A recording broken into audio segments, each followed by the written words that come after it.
It's over. Nothing is over. Nothing.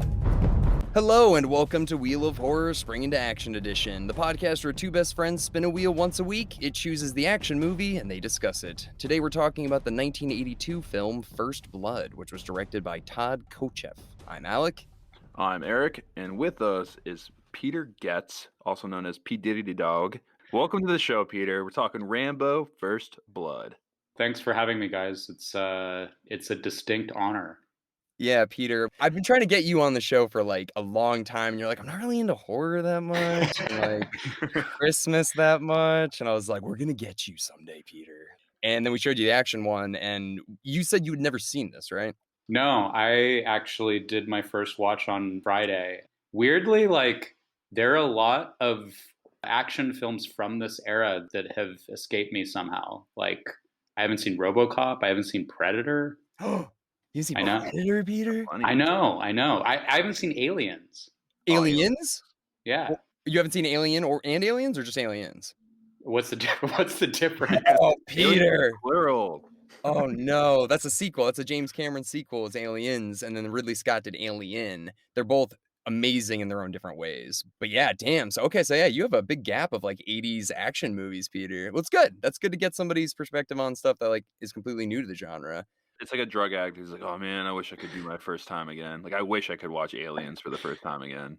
Oh my So God. enjoy it. Like, I don't know if those watching movies. it at 39 years old is the right way to do a first time watch though. Well, try like 7. Or Oh yeah. like me and Alec are way too young for half of these movies. Oh my God. Yeah, it was just like, yeah, it was like a drug. It was like, give me the next thing. I need the next like most brutal, intense fucking action movie.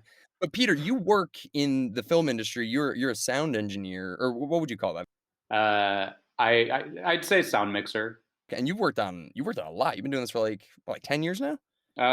Like 6 or 7 years since 2015 or 2016. So yeah, something like that. But yeah, like lots of documentaries. I started out doing a lot more narrative stuff. I've worked with you several times. Yeah, I mean, I've done a lot of different things, and like I'm surprised sometimes when like I see the name of something on Netflix, and I'm like, oh, whoa, I need to go and look at the credits to make sure that they spelled my name right.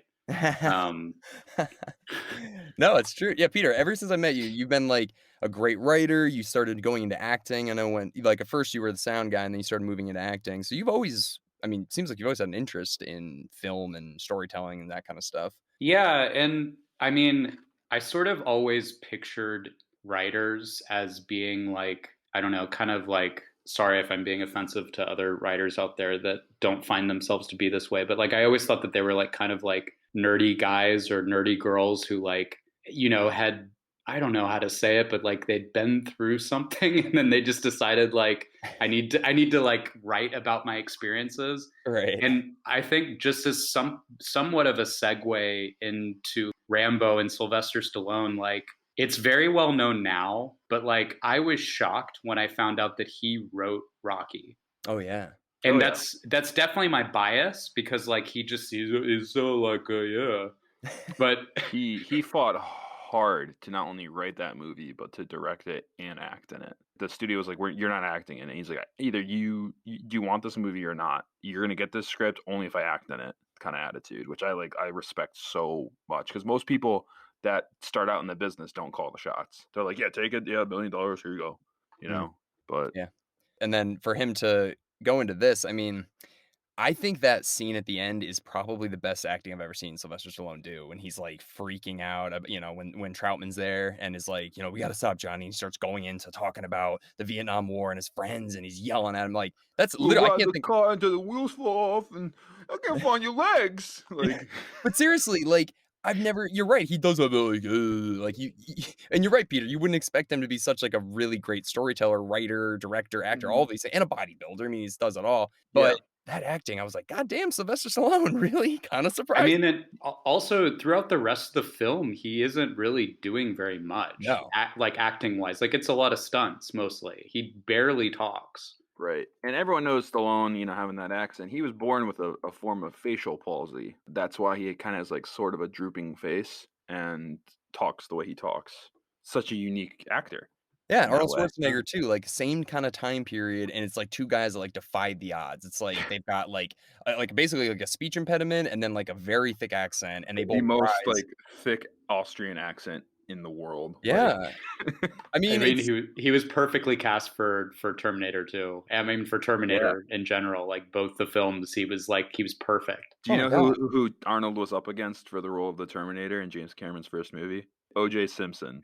Kinda funny, right? It's true. That's a fact. Tell Peter your joke, Eric. That's all I have. That's all I No, no, have. no, no, isn't it like they didn't think he was enough of a killer? Oh, they didn't think he they thought he was too friendly and not enough of a murderer or something Wow. like that. Not saying anything. Not saying he did it, No. but I'm in the OJ's not guilty camp, so he rushed for 10,000 yards, dude. Let's start there. So, Peter, did you like it, though? Like, at first time seeing it, first impression of this movie? So I had a little bit of like I don't know what the word for it is, but like I expected a very different film. I had seen screen caps and like maybe even a trailer of it. And so I just sort of assumed it was like Sylvester Stallone being a badass war guy in Vietnam. Mm. And I never appreciated that it was a much more complicated film, in a lot of ways that like centers around a guy that has PTSD. Mhm. And also, okay, so to answer the question, I liked it. I liked it quite a bit, and I liked it a lot more than I thought I would. I Mm. thought it would just end up being like kind of a fun watch, and then I would be like, I've seen Rambo now. I was shocked in a lot of ways. I don't really understand what the sheriff's deal was. Like the entire time I kept being like, this is such a low stakes plot. Like, why are they chasing this drifter out? And why is it like all of the neighboring police forces in the army are trying to like drive this guy out of a town is basically what it was. And he was at one point like, guys, just leave me alone and I'll stop all of this. And they're Yeah. like, no, we have to get this guy. Yeah. Brian Dennehy, it looks like he woke up on the right side of the bed. He walks out there, he's like, ah, he walks out of the police station all like, hey, gotta have my coffee, I'm good. And then he's, hey, what's going on, Bob? Did you take a shower this week? He seems like he's in a good mood, and then he does this, and it's like, why do you gotta abuse your power and be such a dick to this guy who's doing nothing? And he doesn't even look that bad. I mean, No. it's just what his outfit, his clothing was the thing, is the army colors with the American flag patch. He's like, I don't want any of these drifters in this town, it's Washington State, right? I couldn't Yeah. tell what town. It's But- filmed in British Columbia, but it takes place in Washington, yeah. Right. Okay. Cool. But yeah, that's the thing. Yeah, he does have like a chip on his shoulder, but it seems like the whole police force does. I mean, everybody's treating him like shit. And I don't know, obviously, because I'm not a police officer, I'm not a veteran, but I would have kind of assumed that police officers would treat veterans with like more respect, sort of thing. And this guy's just like, get out of here, sort of thing. And then, Vietnam was different. Everyone has the, you don't have to agree with the war, respect the soldier mentality these days. Like, you understand that the soldier is not the war. They are there to help, win the war. They're not causing it. And Vietnam, there's all these stories of like, killing babies and all this stuff. And the media was really making them look terrible. So that's why he's like, I come home, I get spit on. I can't find a job. No one wants me. It's sad. It was really sad. Oh, that line where he's like, I was operating $1 million vehicles. Now I can't even work at the fucking car wash. And he like throws it. It's just like, oh God. Like, he can't even park cars. I think he said. Oh, is that what he said? Okay. Yeah. I mean, and he was like Sylvester Stallone playing Rambo. He seemed like he sort of lost it in that moment. Like it was very genuine how he was feeling saying those lines. Yeah. One thing you got to take into account too is that he just found out about, I don't know how much earlier, about his friend dying, and that he's literally the last one of his whole troop left. There's a shift. Do you notice the shift? Like he has a more friendly demeanor, and then when he finds out Delmar dies, it's like he just turns stone cold rest of the movie. He does. There's that, and it's like, he seemed like very friendly to the woman he was talking to. He's, oh yeah, this is a picture of us. He gives her the picture. It's like, well, he's kind of dead inside right now. I did not pick up on that. I did not realize that he had just found out his friend died, because he seemed to be saying the information when he was talking to Troutman over the radio, as if everybody knew that was happening, and Troutman was trying to deny it. Exactly. But you find out when he's talking to Troutman, he's like, I'm the last one left. So not only do we know at the start that his friend died, now it's like, oh, he's also the last of his entire squad. And it's like, shit, like he's having a really rough time, and then Brian Dennehy comes in, macho cop, and it's like, dude, not today, kind of Right. attitude. And you see So Troutman too at the end. It's like they kind of both like break that military rank where he like kind of like slowly puts his hand on him as he's crying and mhm. he's just like, I don't know how to do this. Or it's just like, oh, it's so He good. says that to him, like, what are you gonna do when you see him? He's like, I'll have to tell you when I see him. I always like that too, and he does hug him and he does embrace him, which is really kind I of nice. I really liked Troutman's character. Like from the moment he walked on, I was like, I like this guy. He struck me from the very beginning. He's like, he doesn't take any bullshit, but he's also somebody that like kind of understands what John Rambo's going through. A little Yeah. too godlike though, where he's like, I made him. It's like, okay, relax. Like, I made he's a him. person still. Like, it's there's a little of that, but I mean, That's yeah, for funny. sure. I like his character as well. Really cool. He's in the Yeah. second one too. I don't know if you ever want to watch the second one. Starts off with Rambo in jail. Troutman gives him a job to do and gets him. He's like, if you do this for me, you're free to go. So Yeah. that's Rambo too. But yeah. Yeah. It gets I mean, the series kind of gets ridiculous. It does what Die Hard does. It just gets nuts the more they go on. The second one's the end of the second one's like insane, but then the third one is it's unwatchable to me. The third one, and then if you go to, I think the fourth one is the Rambo one that came out in, like, what, 2007. Yeah, I saw that in theaters with you, I think, actually. Yeah, dude. There's like literally, Peter. There's like a 10-minute scene of Rambo on the back of a truck with like a minigun, and she's like, but it's horrifically graphic and Yeah. just he mowing down an entire field of people. Yeah. And it's like, holy, like the legs are coming off. Wait, but that's what you started, Peter. You started watching that one, right? And you texted me, Yeah, you're like, hey, I texted no. and I was like, wait, is it this one that's called like John Rambo or something like that? And like I'm watching and it's like him coming into Vietnam or something Oh like that. no. And that's Yeah. how it starts, but he's like there's definitely a lot of cultural appropriation happening and I'm Yeah. just like these people are already receiving him as a hero and I feel like he just got there. Oh, that just happened to Matt too with the Blob. We're like, oh yeah, like Kevin Dillon. He's like, what do you mean Kevin Dillon? I was like, oh dude, we're doing the 1988 Blob. He's like, are you kidding me? I just watched the 1950 blah blah blah blah. Dude, that's so funny. You I were watching that know. one. This It's is like what's it's like happening. Sylvester Stallone just ripped someone's jugular off on a boat. Like, There's too many remakes and sequels and reboots. oh, You well, can't keep with the name, well, he did this with Rocky too. There's Rocky, and then there's Rocky Balboa. So if you go on HBO Max right now and you go to get the Rocky collection, it goes Rocky, Rocky Balboa, Rocky 2, because it goes in like alphabetical order. Well, yeah, Right. whenever you give the full name of the main character, you know that it's going to be a prequel to like all the other. It's like a backstory and it's going to be really heavily dramatic. Yeah. Yeah, those It's two, true. the Rocky Balboa and the John Rambo, are like two like distant sequels to like Rocky 5 to Rocky Balboa is like, what, 20 years Yeah. about, and this is the same thing. And I think they made another Rambo a couple years ago. I They did no, not see last it. year, dude. It's called Last Blood. It came out last year. Yeah, I don't know. I kind of want to watch that. I was I going do to too. watch it, but I heard it's like, okay, it's not what you think it's gonna be. No, It's not no. good. So everybody calls this film Rambo, but it's actually just called First Blood, right? Yep. Yeah. Which Yeah. is what was confusing to me because I was looking for a movie called Rambo. There you Yeah. go. Yep. It's just because like the name, the character like overtook the series, but it's actually a book. It came out in like 1972 and it was a very successful book and it's apparently like a lot darker and Rambo's not as likable. So hmm when Sylvester Stallone was like, I want to do this, but I want to make him like much more redeemable. He shoots himself in the head in the book and he kills himself at the end. And you're just like, oh Yeah. shit. And this one, they're like, Mhm. no, let's keep it going. Let's But keep it open for a sequel. oh, for sure. For sure. Yeah. I like the music at the end of the movie. It's just like so out of Oh my place. God. Oh my god! It's like they're bringing Yes, him the out, credit, and the it's credit like song. after a I- huge like rampage. I and it's wrote just down the lyrics because I thought they were so bizarre. like, it's a long road. Road.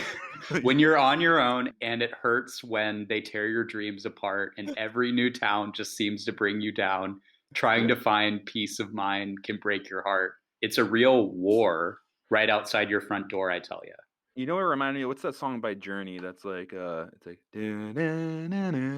Oh, yeah, it's that We Kind of sail reminds on me of that. together. Yeah, we drifted far and here. Yeah, I know that song. It's like imagine like a huge Oh, gunfight, and then Open the Arms. movie open arms, yes, and the movie ends with like open arms. Like this doesn't feel right, but no, I mean, sure, it's it's his movie. He's like, I want this song on in the end. It's like, dude, Sylvester I Stallone. It doesn't feel right. It's so out of place, but I just sort of picture him having a conversation with the songwriters, like, could you like just do a song that's really on the nose? Like it's Yeah.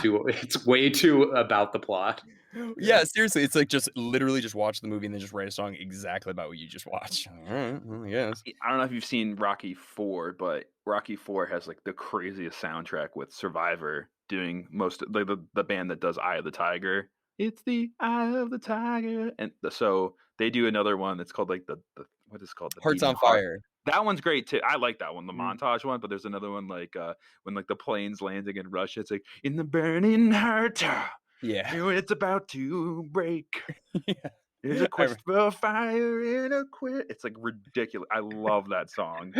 Well, So Sylvester Stallone's brother's a musician, and I think he's like, "Hey, I want to put my brother in this movie." It's like, there you go. I don't know. Boom. You It's probably like just answered it. Frank Stallone. It's like all the music in every one of his movies is about his brother. I don't hate the song. It just feels out of place. The Yeah. Long Road song. The one scene that I think you brought it up, Eric, and I wanted I think it's real is when he falls through that tree. I think that's real. Yeah, dude. we talked. Well, you texted me. I was like, you're like, hey, I'm about an hour in. It's like, did he fall through the tree yet? Yeah, you're and like, he yeah, goes, did. as soon as it happens, he goes, "Oh Jesus!" Oh no! And Yeah, it sounds legitimately like Sylvester Stallone getting hurt. he didn't do Yeah. it from that height, but he kind of did it though, right? I feel like I saw a video on it one time where he genuinely like did that though. He fell through the tree. Nah, dude. They wouldn't have it like, yeah, you're gonna fall. No, they had stunt men, and I looked at the end credits, and I actually screenshotted this picture of the 6 stuntmen they had. Yeah. And these were men, by the way, just judging by their name. Buddy Joe Hooker, Richard in parentheses Diamond Farnsworth. So Richard Diamond Farnsworth. Whoa. Bruce Barber. Benny Dobbins, Will Harper, and Bobby Sargent. Bobby Stuntmen. Sargent. They don't sound real. Yeah. They sound Yeah, fake. Buddy Joe Hooker. Yeah, you'd have to be like a really big jacked guy to be called Bunny. Well, the fact that they had this guy's like middle nickname, Richard Diamond Farnsworth, is like, damn. These aren't real. These can't No, be this real. guy Diamond. They just call him Diamond. Yeah, Diamond is also a bouncer at a strip club. Yeah. Definitely, seriously. definitely smoked a lot of cigs. Oh, yeah. Definitely, like a ton of cigarettes. Yeah. I was so surprised I saw David Caruso in this. I was just like, holy shit, he's like Random, right? he's like 15.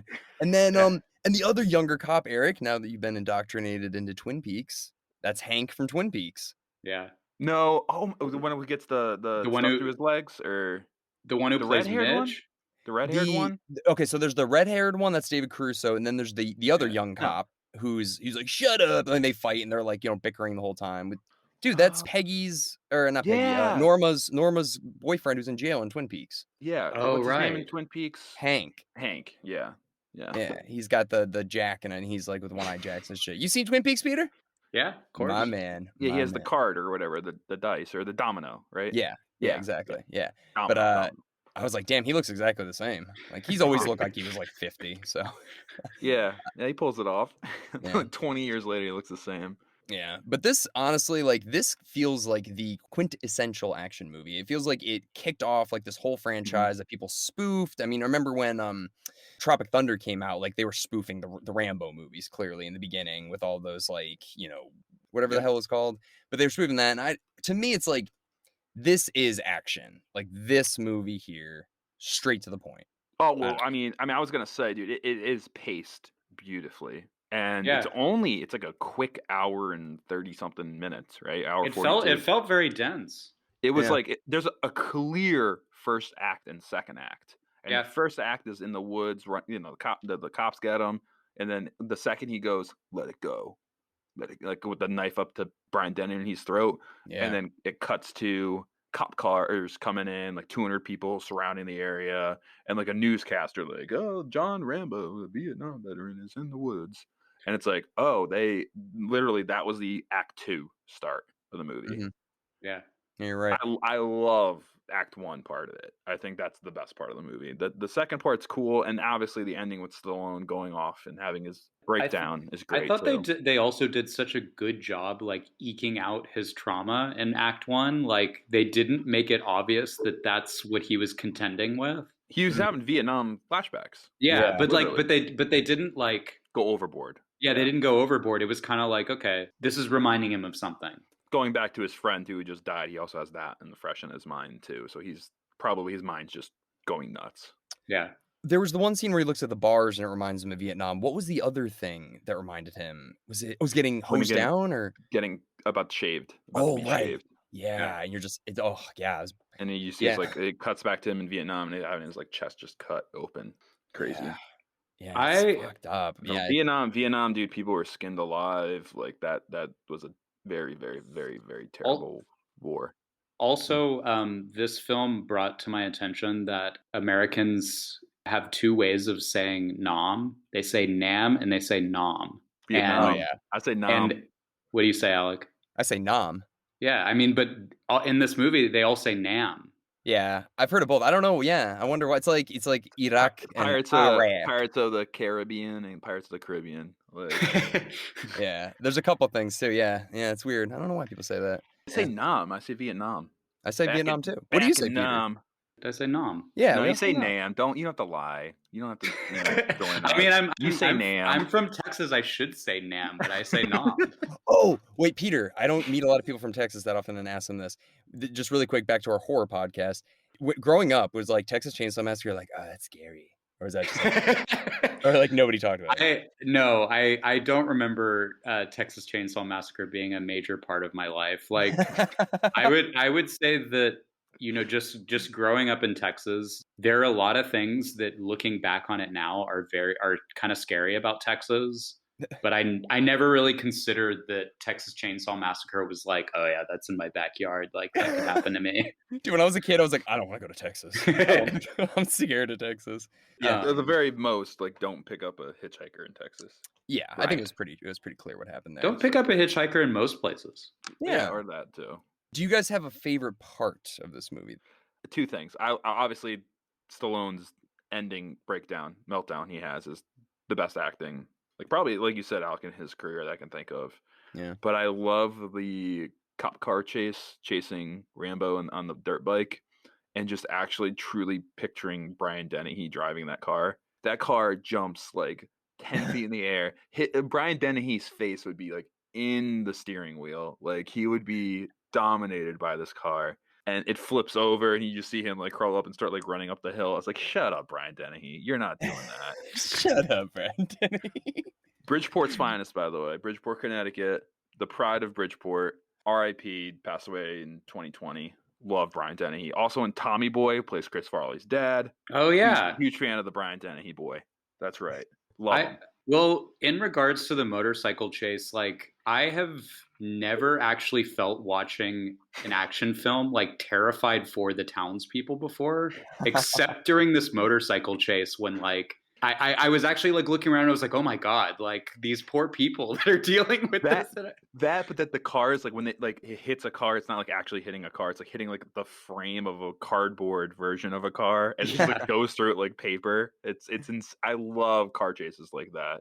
Oh, but when he's on the motorcycle and he's going on the sidewalk, he's like, "Get out of the way!" Yeah, I love that. Dude, that whole sequence is great. Like, did you see the pizza place? It says the Godfather Pizza. Did you see that place? I didn't catch that. No. Yeah, and it's literally in the exact same logo as the movie The Godfather. It's like Godfather Pizza, and I was like, "Oh, look at that." I liked all the little signs. Like there was like a Coors sign and a Coca-Cola sign. I was like, "Oh man, the '80s like fun." I don't know. But that's my favorite part. Sorry, not to steal the spotlight, Peter. What is your favorite part? I think that it's probably the scene where he has the knife up to Brian Dennehy's throat and he says, I could have killed them all. I could have killed you. In town, you're the law. Out here, it's me. Don't push it. Don't push it or I'll give you a war. You won't believe. Let it go. Let it go. Like that is such a poetic line. Don't push it. Don't push it. And you know what he does? Good. You know what he does? He pushes it. Yeah. Shouldn't have done that. He had a chance. Oh yeah. Then it starts Act 2. It's like, you shouldn't. It should have been like, you know what? I'm gonna go home. Like, I'm gonna just go home. Like, But think about how it. do you go home? Like, what do you face? It's like your other coworker's dead. He fell out of a helicopter. You got That's some it, explaining to do. It's like, Erik. yeah. Well, also the guy has like toothpicks in his leg, and the other guy is all like stuck up on a tree too. That's what's Like, driving him, though. That's what makes it so brilliant, because it's like, I have to take this guy down now, because it's like he's gonna embarrass me. No, that's when you get everyone around. It's like, all right, gather up, guys. We're not fucking with this guy anymore. Well, like when We're- Brian Dennehy walked out in the first scene that he has, like he clearly has indigestion, and then Dude, he oh just my god, yes. and then I was all waiting he for him does to is rip make apart. I was waiting for him to be like, ugh. And then all he does is make fun of like how everybody smells. He said to 3 different people, like, "Didn't you shower today? Why don't you take a shower?" Maybe it's him. Maybe he doesn't realize like I stink like mud butt. yeah, And no one ever says anything. You should take a shower. It's like, maybe you should, Brian Dennehy. Like, But I think he really has that motivation in him now, where it's like, okay, this guy came in here, kicked all of our asses, killed a couple of us. If he goes back to that small town as the sheriff, it's like they're gonna be like, you can't fucking protect us. Get out of here. He's gonna lose everything. So it's like he has to stop him at this point. mhm.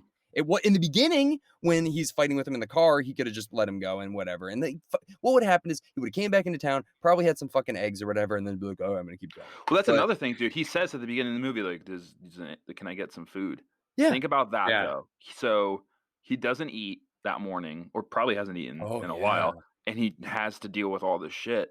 And so he's still like starving, and he finally kills that boar somehow. I don't know, but like he probably hasn't eaten in a good like 48 hours too. Yeah, so he's probably even crazier. He's like sharpening that stick, and then you see him like cooking that boar, and then just eating it while he's like in reclining mode. Yeah, Right. yeah. That's what. Alec, what's your favorite part of the movie? Sorry, let's get into your Honestly, part, dude. I just thought of it. I think my favorite part is when he says the line of the movie. He's like, they drew first blood. Like, it's just so, you're like, oh, this is so sick. Like, it just comes out so naturally, and you're just like, damn, that's sick. I also like the shot of him when he's like getting them all like individually in the forest or whatever. There's one shot of him like Assassin's Creeding off of something onto somebody. I love that shot of him just like appearing from like the tree and like jumping. Oh, yeah. I always love that shot. Well, when they all walk past him in like the river or whatever, I was looking at the rocks. I'm like, which rock is he gonna pop out of? Which one? He must be like, oh man, I really hope no one walks this way. Please don't walk this way. I know. Like, Yeah. I the entire time I was like, how did he know that they weren't gonna find him? Yeah. I know. Yeah. Imagine now you saying that, Erik. I'm just imagining him sitting and be like, please don't walk this way. Walk this way. Please don't walk. He's just like sitting in his head, just like singing it to himself. All Please. one of them needs to do is just come to the side of the bank. Like, don't do it. Like, It's over. It's over. my other favorite part is the rats in the cave. I love that scene when he just gets bit by a rat in the back and he's like fighting the rats. I thought that was just phenomenal. I'm kidding. That part was the worst part of the movie. I also loved that knucklehead brigade that like goes after him in the mine shaft, and then that photo op that they had afterward when they like shot. They make the National Guard look like shit. Yeah. Like shit. Well, they do that Iwo Jima like stance over one guy. It's just And the like, guy's like his belly's like hanging out and his helmet's on crooked. Like, yeah, ridiculous. but they It's somehow have rocket launchers and stuff. It's like these guys don't. dude, they have like a They million. didn't even know how to fire it. It just like. And the best part is they're all wearing like ponchos or whatever, the rain things like that. Those are their outfits. Like they're not like uniforms. Was the whole film just a dig on the National Guard? Yes. Potentially. Yes. I would 100% in the wilderness, 1 Green Beret against 200 National Guardsmen. 100% go with the 1 Green Beret. Yeah. Would I'm you, with Alec? you. It's like, would you fight like 1 duck-sized horse or 100 horse-sized ducks or something? Other way around. Yeah, I know the saying. Would you bet your money on 1 Green Beret versus 200 or the 200? What do you think?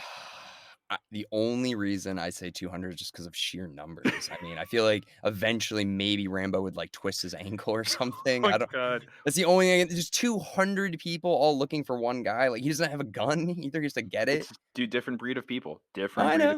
The fact that he's able to like sew his arm up himself, and it's like, dude, you got to use a sterile needle. Like, what are you doing? Like that wasn't a Bowie knife that that like has probably been rusting over for the last 20 years. The only thing that he carries around is like the alcohol that he uses to clean that knife. Yeah. No, seriously, that's all he's. That's a good point. That's a good point. But Yeah. that Bowie knife, I have a Bowie knife, and I've used it once fishing. So, I looked ridiculous, like whipping out a Bowie knife to cut a fishing line. It's like, what are you doing, dude? Like, who do you think you are? It's like, I got a Bowie knife. I got to use it. Like, Oh my God. Did you guys notice that the knife got a credit at the end of the film? No way. Yeah, it was made by some guy named Jimmy Lyle at Arkansas Knifesmith. oh yeah, dude, knife smiths are legit, What? and they're bigger than ever now. Like cooking knives and stuff are like bigger than ever. Wait, but Fascinated. the knife has a credit like in the end In credits? the film. Yeah. It's one of the last credits that's in the film. I was like watching it because I was so enthralled by the song. And I was like, wait, the knife got a credit. Well, every my kid that watches this movie, not that kid should be watching this movie, is gonna want that knife. So it's like we got to make sure like this one knife is like copyrighted and stuff, which probably is. Like, the how serrated many kind. how many 14-year-olds seeing this movie were getting bandanas and just like, trying to like look like Rambo? Are you kidding me? If we were Not 14, not me. I didn't get the Bowie knife. I remember once after watching Terminator, I got on my bike and told another friend to get on his bike, and we both like swung bats at each other. Jesus. That's okay. Why? Oh, wait, I don't know. Continue, please. I know wait, but we're it's like, almost wrapped what up. does that have to do with Terminator? I feel like it was inspired by the motorcycle chase that happened. Blasting Guns N' Roses? Yeah, no, exactly. I think I had The You Could Be Mine song? a Discman, and I was just listening to Guns N' Roses while like Swinging, were they like wooden bats or aluminum? Like, no, they were aluminum bats. Like jeez, dude. Oh my God. Okay, that's Your nuts. friend's like, what's this have to do with Terminator? Like, shut up. You hit him with the You bat. ever run into that friend and you're like, hey man, remember that time we like rode bikes and like killed each other with bats? Like, Yeah, it's like, yeah, you broke my shoulder, dude.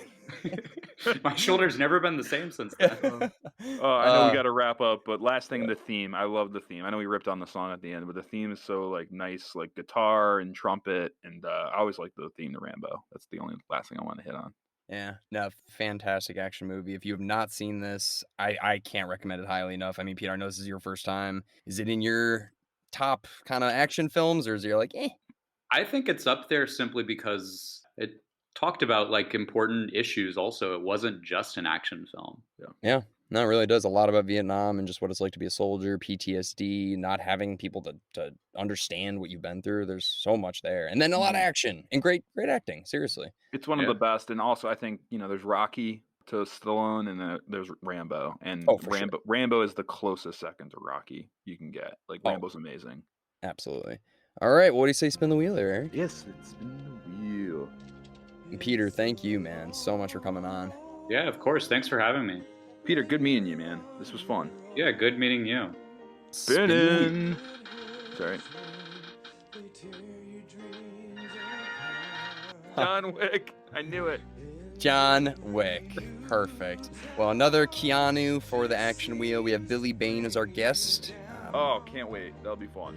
Yeah. Thank you again, Peter. We'll get you on in the future again. We're going to be doing a lot of different films throughout the year, so hopefully something will catch your eye. Excellent. All right. Well, thank you, everyone, for listening. We'll see you next week with John Wick. Woo!